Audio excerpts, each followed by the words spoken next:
حضور نبی کریم صلی اللہ علیہ وآلہ وسلم نے حضرت جبرائیل علیہ السلام سے سوال کیا کہ اللہ سے پوچھ کر آؤ میرے بعد میری امت کے ساتھ کیا کرے گا۔ تو حضرت جبرائیل علیہ السلام نے جواب دیا، اللہ تعالیٰ فرماتا ہے کہ اگر آپ کی امت صرف یہ ایک کام کر لے گی تو میں آپ کی امت کو بغیر حساب کتاب کے بخش دوں گا۔ بسم اللہ الرحمن الرحیم۔ حضرت ابو امامہ رضی اللہ تعالی عنہ سے روایت ہے کہ حضور نبی اکرم صلی اللہ علیہ وآلہ وسلم نے فرمایا، اللہ نے مجھ سے وعدہ فرمایا ہے کہ میری امت سے 70,000 افراد کو بغیر حساب عذاب کے جنت میں داخل فرمائے گا۔ یزید بن اخد سلمہ نے عرض کیا، اللہ کی قسم یہ تو آپ کی امت میں شہد کی مکھیوں میں سے ایک قسم سفید سرخ مائل مکھیوں کی تعداد تک ہے۔ حضور نبی اکرم صلی اللہ علیہ وآلہ وسلم نے فرمایا، میرے رب نے مجھ سے 70,000 میں سے 1,000 کے ساتھ مزید 70,000 کو داخل کرنے کا وعدہ کیا ہے، یعنی ان 70,000 خوش بختوں میں سے ایک اپنے ساتھ معیت اختیار کرنے والوں میں سے 70 افراد کو لے کر جنت میں جائے گا، اور میرے لیے اس میں مزید 3 چلاؤں کا اضافہ فرمایا ہے، اپنے حسب شان 3 چلو میری امت کے جہنمیوں کو نکال کر جنت میں داخل کر دے گا۔ ناظرین، رسول پاک صلی اللہ علیہ وآلہ وسلم خطبہ حجۃ الوداع کے موقع پر جب اپنا آخری خطبہ دے چکے تھے تو اپنے حجرے میں تشریف لے گئے۔ پھر جب آپ کو بے ہوشی ہوئی تو ایک شخص نے دروازے پر آ کر آپ صلی اللہ علیہ وآلہ وسلم کو پکارا، السلام علیکم بیت النبی۔ کسی نے اس کی آواز کو سن کر یہ جواب دیا کہ اس وقت تمہیں اندر آنے کی اجازت نہیں ہو سکتی۔ تو پھر اس نے پھر سے پکارا اور آواز دی، السلام علیکم اہل بیت النبی۔ جب دوسری مرتبہ اس پکارنے والے نے پکارا تو اس وقت اس کی آواز رسول اللہ صلی اللہ علیہ وآلہ وسلم کے کانوں تک پہنچی۔ تو آپ صلی اللہ علیہ وآلہ وسلم نے پوچھا، اے فاطمہ یہ کون ہے؟ تو انہوں نے عرض کیا کہ ایک شخص ہے، گھر میں آنے کی اجازت مانگتا ہے۔ یا رسول اللہ، آپ پر اس وقت کیونکہ بے ہوشی کا غلبہ ہے لہذا ہم نے اسے اس وقت اندر آنے کی اجازت نہیں دی۔ تو آپ صلی اللہ علیہ وآلہ وسلم نے فرمایا، اے فاطمہ تمہیں نہیں خبر کہ یہ کون کھڑا ہے، اجازت مانگ رہا ہے؟ یہ گھروں کو ویران کرنے والا، قبروں کو آباد کرنے والا، بچوں کو یتیم کرنے والا، عورتوں کو بیوہ کرنے والا، دوستوں کو دوستوں سے چھڑانے والا، یہ ملک الموت حضرت عزرائیل علیہ السلام ہے، اسے جلدی اندر آنے کی اجازت دے دو۔ جب حضرت فاطمہ رضی اللہ تعالی عنہا نے یہ سنا کہ ملک الموت حضرت عزرائیل علیہ السلام آئے ہیں تو بے ساختہ رو پڑی، ہائے مدینہ آج ویران ہو جائے گا، یا اللہ تیرے رسول صلی اللہ علیہ وآلہ وسلم تو آج جا رہے ہیں، یہ ملک الموت ان کو لینے آئے ہیں۔ ادھر ملک الموت مکان کے اندر تشریف لائے اور ادھر رسول اللہ صلی اللہ علیہ وآلہ وسلم بے ہوش ہو گئے۔ حضرت فاطمہ رضی اللہ تعالی عنہا نے فرمایا، یا رسول اللہ آج آپ کو کیا ہوا؟ اور پھر بہت روئی۔ تب آپ صلی اللہ علیہ وآلہ وسلم کو ہوش آیا اور آپ صلی اللہ علیہ وآلہ وسلم نے حضرت فاطمہ رضی اللہ تعالی عنہا سے فرمایا کہ اے فاطمہ اتنا نہ رو، کیونکہ آپ کے رونے کے ساتھ آسمان کے فرشتے اور حاملان عرش روتے ہیں۔ رسول اللہ صلی اللہ علیہ وآلہ وسلم نے اپنے ہاتھ سے حضرت فاطمہ رضی اللہ تعالی عنہا کے آنسو پونچھے اور فرمایا، ان قریب سب سے پہلے فاطمہ تم مجھ سے آ ملو گی۔ اور پھر آپ نے ملک الموت سے فرمایا کہ اے ملک الموت آج جبرائیل علیہ السلام کہاں ہیں؟ انہوں نے عرض کیا، یا رسول اللہ اس وقت وہ 7ویں آسمان پر ہیں اور آسمان کے ملائکہ حضرت جبرائیل علیہ السلام کو تعزیت دے رہے ہیں کہ اے جبرائیل علیہ السلام آج تمہاری رسالت ختم ہوئی اور آج تمہارا قرآن پہنچانا بھی مکمل ہوا۔ اگر جناب محمد صلی اللہ علیہ وآلہ وسلم وفات پا گئے تو جبرائیل علیہ السلام بھی دنیا سے گئے۔ ابھی یہ باتیں ہو ہی رہی تھی کہ حضرت جبرائیل علیہ السلام آپ صلی اللہ علیہ وآلہ وسلم کے پاس تشریف لائے اور کہا، اللہ تبارک و تعالیٰ نے آپ صلی اللہ علیہ وآلہ وسلم کو سلام فرمایا ہے اور آج کا مزاج پوچھا ہے۔ فرمایا کہ اے جبرائیل علیہ السلام اس عالم میں میرے لیے کیا تیار کیا گیا ہے؟ عرض کیا گیا، یا رسول اللہ آپ کے آنے کی خوشی میں دوزخ کو ٹھنڈا کیا گیا ہے اور جنت کو راستہ کیا گیا ہے۔ حوریں اور ملائکہ آپ صلی اللہ علیہ وآلہ وسلم کے لیے آسمان پر منتظر ہیں۔ دربان جنت کا دروازہ کھولے آپ کا انتظار کرتا ہے۔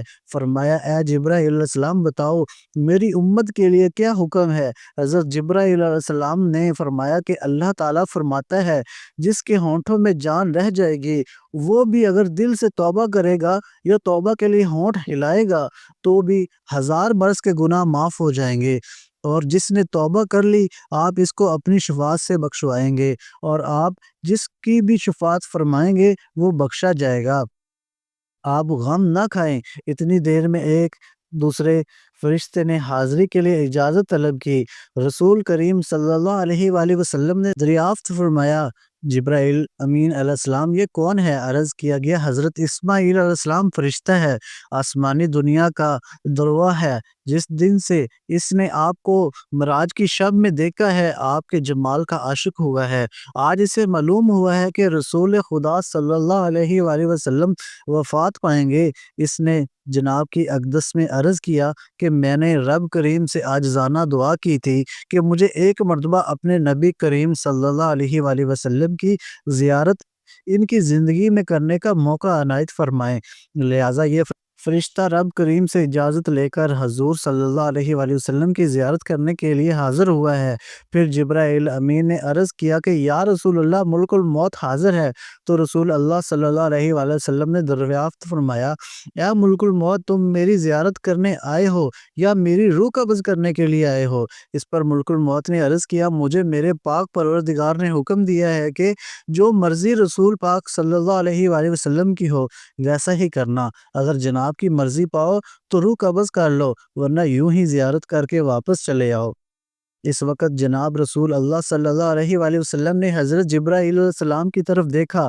حضرت جبرائیل علیہ السلام نے عرض کیا یا رسول اللہ میرے اور آپ کے پاک پروردگار عالم نے آپ کو بلایا ہے اور آپ کا اس دنیا میں رہنا پسند نہیں کرتے، اور ان حضرت حور و غلام آپ کی زیارت کے مشتاق ہیں، کیونکہ آج آسمان کو سجا دیا گیا ہے، حوروں کو بلا خوف خطرہ بننے سنورنے کا حکم ملا ہے، فرشتوں کو آپ پر درود و سلام کا حکم فرمایا گیا ہے، اور ہمیں آپ صلی اللہ علیہ وآلہ وسلم کی مرضی کے مطابق چلنے کا حکم دیا گیا ہے کہ اگر آپ صلی اللہ علیہ وآلہ وسلم آسمانوں پر تشریف لے جانا چاہیں تو ہم آپ کو لے جائیں گے، اور اگر آپ یوں ہی اس دنیا میں رہنا چاہتے ہیں تو یہ آپ کی مرضی ہے، اور ملائکہ آپ صلی اللہ علیہ وآلہ وسلم کے منتظر ہیں۔ لہٰذا حضرت جبرائیل علیہ السلام کی پوری بات سن کر رسول خدا صلی اللہ علیہ وآلہ وسلم کو معلوم ہوا کہ اللہ تبارک و تعالیٰ کو یہی منظور ہے کہ دار فنا کو چھوڑ کر دار بقا کی جانب کوچ کروں۔ آپ صلی اللہ علیہ وآلہ وسلم نے فرمایا کہ اچھا میری ازدواج کو میرے سامنے بلواؤ۔ سب بیویاں آپ صلی اللہ علیہ وآلہ وسلم کے حضور حاضر ہوئیں۔ آپ صلی اللہ علیہ وآلہ وسلم نے اشارت فرمایا کہ دیکھو تم سب صبر کرنا اور تقوی اختیار کرنا اور اپنے گھروں سے باہر نہ نکلنا۔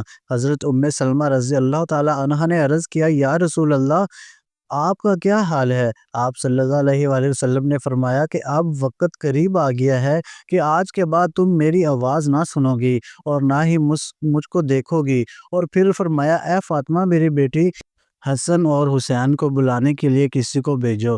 حضرت فاطمہ رضی اللہ تعالی عنہا نے کسی آدمی کو بھیجا اور فرمایا بہت جلد حسن اور حسین کو بلا لاؤ، کیونکہ رسالت مآب سید المرسلین صلی اللہ علیہ وآلہ وسلم کی وفات کا وقت بہت قریب ہے۔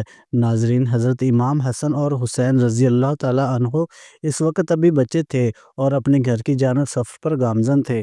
قاصد نے پیغام دیا کہ جلدی چلو تمہارے رسول صلی اللہ علیہ وآلہ وسلم نے بلایا ہے۔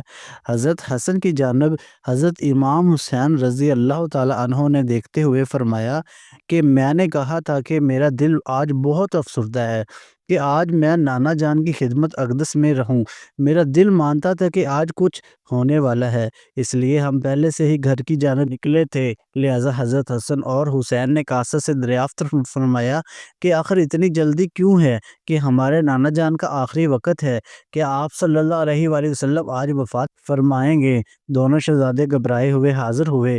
رسول اللہ صلی اللہ علیہ وآلہ وسلم نے ان کو اپنے پاس بٹھا کر ان کے سر پر ہاتھ پھیرا اور فرمایا کہ میری امت کے ظالم تم دونوں پر ظلم کریں گے۔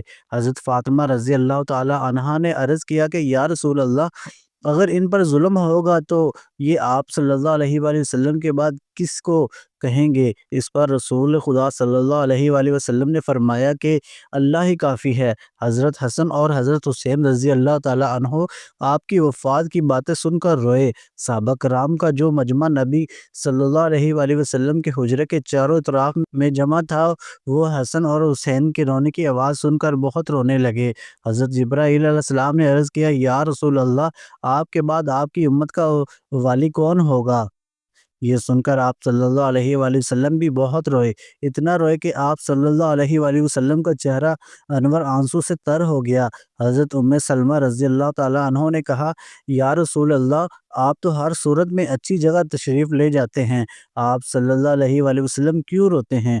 فرمایا کہ میں اپنی امت سے جدائی کے صدمے سے روتا ہوں۔ جب صحابہ کرام کے رونے کی آوازیں بلند ہوئی تو آپ صلی اللہ علیہ وآلہ وسلم نے فرمایا، اے علی، میرے حجرے کا پردہ ہٹاؤ کہ میں ایک آخری نظر اپنی امت کو دیکھ لوں۔ حضرت علی رضی اللہ تعالیٰ عنہ نے حجرے کا پردہ اٹھایا اور صحابہ کو پاس بلایا۔ جب وہ دیوانوں کی طرح رونے لگے تب آپ نے فرمایا، اے مصیبت زدہ لوگو، صبر کرو، میں جاتا ہوں تمہارے لیے حوض کوثر اور جنت کو آراستہ کرتا ہوں۔ سن لو کہ تم سب سے پہلے جنت میں جاؤ گے، تم سے پہلے کوئی امت جنت میں نہ جائے گی۔ اے میری امت، دین اسلام پر قائم رہنا اور قرآن کو اپنا امام بنانا۔ اے اللہ، میں نے تیرے پیغام پہنچا دیا۔ اور یہ فرماتے ہوئے رسول اللہ صلی اللہ علیہ وآلہ وسلم کی مبارک آنکھیں بند ہوئی، ماتھے پر پسینہ آیا اور بے ہوشی طاری ہو گئی۔ حضرت علی رضی اللہ تعالیٰ عنہ نے صحابہ کرام کو اشارے سے رخصت کیا اور صحابہ کرام باہر چلے گئے۔ حضرت فاطمہ رضی اللہ تعالیٰ عنہ نے عرض کیا، یا رسول اللہ، میں محشر کے دن آپ کو کہاں ڈھونڈوں گی؟ فرمایا کہ لوح حمد کے نیچے۔ پوچھا، اگر وہاں پر آپ سے ملاقات نہ ہوئی تو فرمایا حوض کوثر پر، اور اگر وہاں پر بھی نہ ہوئی تب میزان عدالت کے پاس جہاں امت کے اعمال تولے جائیں گے، یا تو میں پل صراط پر وہاں جہنم کے کنارے پر کھڑا امت کی سلامتی کے ساتھ گزر جانے کی دعا کرتا رہوں گا۔ جب رسول اللہ صلی اللہ علیہ وآلہ وسلم سب کی وصیت سے فارغ ہوئے تو فرمایا، اے ملک الموت، مجھے اپنے رب کی ملاقات کا شوق ہے۔ اب تم جس کام کے لیے آئے ہو وہ کام کرو۔ اور اس طرح رسول خدا صلی اللہ علیہ وآلہ وسلم نے اسرائیل علیہ السلام کو روح قبض کرنے کی اجازت فرمائی۔ ملک الموت نے آپ صلی اللہ علیہ وآلہ وسلم کی روح قبض کرنا شروع کی اور آپ کو وہ تکلیف شروع ہوئی۔ فرمایا، اے اللہ، موت کی بڑی سخت تکلیف ہے، الہی تو ہی موت کی تکلیف آسان کرے گا۔ مٹی کے پیالے میں پانی منگوا کر رکھا اور موت کی تکلیف میں بار بار پانی میں ہاتھ ڈالتے اور وہ ہاتھ منہ پر پھیرتے اور فرماتے، اے اللہ، مجھے اپنے پاس بلا لے۔ حضرت فاطمہ رضی اللہ تعالیٰ عنہا نے کہا، یا رسول اللہ، آج آپ کو بہت تکلیف ہے۔ فرمایا، اے فاطمہ، جب میرا انتقال ہو جائے گا تو کہنا، انا للہ و انا الیہ راجعون۔ پھر آپ صلی اللہ علیہ وآلہ وسلم کو نزع کی تکلیف زیادہ ہوئی تو آپ حضرت جبرائیل علیہ السلام روئے اور اپنا منہ پھیر لیا۔ رسول خدا صلی اللہ علیہ وآلہ وسلم نے فرمایا، لوگوں دیکھو، نماز کی حفاظت کرنا۔ آپ یہ فرمانے لگے، یا رب امتی، یا رب امتی، اور یہ کہتے کہتے جان سینے تک سمٹ آئی۔ نیچے کے جسم کی جان نکل چکی تھی لیکن اپنے گناہ کار امت کے لیے کلمہ آپ کے منہ پر جاری تھا۔ حضرت جبرائیل علیہ السلام نے فرمایا، اللہ تبارک و تعالیٰ فرماتا ہے کہ آپ کی امت پر 1000 مرتبہ آپ سے زیادہ مہربان ہے۔ اے نبی کریم صلی اللہ علیہ وآلہ وسلم، آپ اپنی امت کو میرے سپرد کر کے موت کی تکلیف کو آسان کیجئے۔ تو یہ سن کر آپ صلی اللہ علیہ وآلہ وسلم نے فرمایا کہ اب میرا دل ٹھنڈا ہوا۔ یکایک گردن مبارک کا رخ ایک جانب کو مائل ہوا اور روح مبارک اللہ تعالیٰ کی طرف پرواز کر گئی۔ ناظرین، ایک دفعہ حضرت موسیٰ علیہ السلام کے زمانے میں سخت قحط پڑا۔ لوگ پریشان اور بے حال ہو کر حضرت موسیٰ علیہ السلام کی خدمت میں حاضر ہو کر کہنے لگے، حضرت دعا فرمائیں کہ اللہ رب العزت اپنی رحمت نازل فرمائے۔ حضرت موسیٰ علیہ السلام دعا کے لیے 70,000 بنی اسرائیلیوں کے ہمراہ جنگل میں نکلے اور بارش کے لیے دعا فرمائی، یا الہی، معصوم بچوں اور بے زبان جانوروں کے طفیل ہم پر رحم فرما، بران رحمت نازل فرما۔ اس اعتبار سے دعا کے بعد بجائے امید بننے کے آسمان پہلے سے زیادہ صاف اور آفتاب پہلے سے زیادہ گرم ہو گیا تو حضرت موسیٰ علیہ السلام کو بہت حیرت ہوئی۔ پھر دعا کے لیے ہاتھ اٹھا کر عرض کیا، یا اللہ، اگر تیری بارگاہ میں میری وجاہت ختم ہو گئی ہے تو نبی آخر الزمان حضرت محمد صلی اللہ علیہ وآلہ وسلم کے واسطے سے التجا کرتا ہوں کہ تو اپنی رحمت متوجہ فرما کر بارش نازل فرما۔ اسی وقت وحی آئی کہ اے موسیٰ، تمہارا مرتبہ ہمارے ہاں بالکل بھی نہیں گھٹا، تم اب بھی ہمارے نزدیک مرتبے والے ہو، مگر بات یہ ہے کہ تمہاری قوم میں ایک ہمارا نافرمان بندہ ہے جو 40 سال سے ہمیں ناراض کرتا آ رہا ہے۔ جب تک وہ تم میں موجود ہے ہم ہرگز ایک قطرہ بھی بارش کا نہیں برسائیں گے۔ آپ اعلان کریں تاکہ مجمع میں سے وہ نافرمان اٹھ جائے جس کے سبب بارش رکی ہوئی ہے۔ حکم کی تعمیل ہوئی۔ حضرت موسیٰ علیہ السلام نے اعلان فرمایا تو وہ نافرمان بندہ اپنی جگہ کھڑا رہا، چاروں طرف نظر ڈالی۔ جب اس کے علاوہ اور کوئی مجمع میں سے نکلتا ہوا نظر نہ آیا تو اس نے سوچا کہ اگر باہر نکلتا ہوں تو سب کے سامنے رسوائی ہوتی ہے، اور اگر نہیں نکلتا تو میرے گناہوں کے سبب بارش نہ ہونے سے سب کے لیے پریشانی ہوتی ہے۔ یہ سوچ کر دل میں توبہ کا فیصلہ کر لیا، پھر چہرے پر پردہ ڈالا اور غفار الذنوب ستار العیوب سے معافی طلب کی۔ اے میرے رب کریم، یہ تیرا بندہ اپنے گناہوں پر ندامت شرمندہ ہو کر دعا کرتا ہے، یا اللہ میں نے ساری زندگی 40 سال تک تیری نافرمانی کی، مگر مولا تو دیتا رہا، اب تیری طرف توبہ کے ارادے سے متوجہ ہوا ہوں، بس میری توبہ قبول فرما، مجھے محروم نہ کر، مایوس نہ فرما۔ یا اللہ میرے گناہوں کی طرف نہ دیکھ، اپنی رحمت کی طرف دیکھ۔ یا اللہ مجھے اتنے سارے لوگوں میں شرمندہ نہ کر۔ یا اللہ تو ہمیشہ میرا پردہ رکھتا ہے آیا ہے، آج بھی میرا پردہ رکھ لے اور مجھے معاف کر دے۔ پھر کیا ہوا؟ روایت میں آتا ہے کہ ابھی تو دعا اور توبہ ختم بھی نہیں ہوئی تھی کہ آسمان سے موسلادھار بارش شروع ہو گئی۔ حضرت موسیٰ علیہ السلام کا بڑا تعجب ہوا اور فرمایا، یا اللہ ابھی تو وہ بندہ مجمع میں سے باہر نہیں نکلا تو پھر یہ بارش کیسے برسی؟ ارشاد ہوا، موسیٰ پہلے جس کی وجہ سے بارش رکی ہوئی تھی اب اسی کی وجہ سے بارش برسائی ہے، اس لیے کہ اس نے توبہ کر کے ہم سے صلح کر لی ہے، ہمیں راضی اور خوش کر دیا ہے۔ ناظرین، اللہ تبارک و تعالیٰ سے دعا ہے کہ نبی کریم صلی اللہ علیہ وآلہ وسلم نے اپنی امت کو جو تعلیمات فرمائی ہیں ہمیں ان تعلیمات پر عمل پیرا ہونے کی طاقت و توفیق مرحمت فرمائے اور ہمیں مرنے وقت کلمہ نصیب فرمائے، آمین یا رب العالمین۔ ناظرین، ویڈیو اچھی لگی ہو تو ویڈیو کو لائک کریں، شیئر کریں، چینل کو سبسکرائب کریں اور کمنٹ باکس میں اللہ تعالیٰ کے 99 ناموں میں سے ایک نام ضرور ٹائپ کریں۔ اگلی ویڈیو تک کے لیے اجازت دیجیے، اللہ حافظ۔